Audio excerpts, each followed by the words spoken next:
What about, I was going to ask you about collagen, and I was also going to ask you about Juven. zinc, and I was also going to ask you about these other cofactors. So Juven is a product created by a company called Abbott Global Pharmaceutical. They make they make everything, pediatric formula, everything. So there's a product called Juven that has been clinically shown to improve wound healing in many different situations.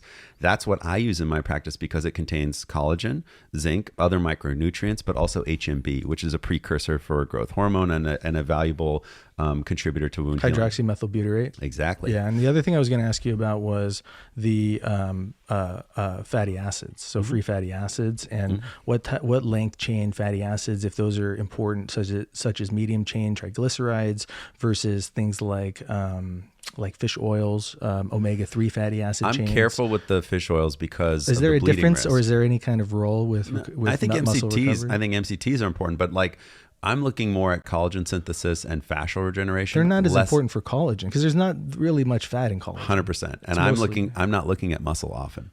Because, I'm not a muscle surgeon, right? I'm mostly a fascial surgeon. You're all about that collagen. Exactly. Type 1 collagen. Type baby. 1, type 3. You love it. You know what I love more than collagen? What? Elastin. Elastin's nice. Elastin, because you stop making it at the age of 22. Tell me about elastin.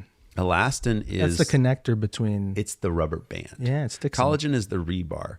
But you want the rubber band. I'm going to find a little... Do you have any idea of... It's a single helix as opposed to a triple helix. I love this stuff. And elastin is more complex. It really is the slinky or the rubber band of the skin. It's the thing that we need the most, that we lose the most of. You can have great collagen in your skin and it still just stretches. It doesn't, or it resists stretch, but it doesn't bounce. It doesn't respond. It's not soft. Elastin really is the king of skin and skin regeneration.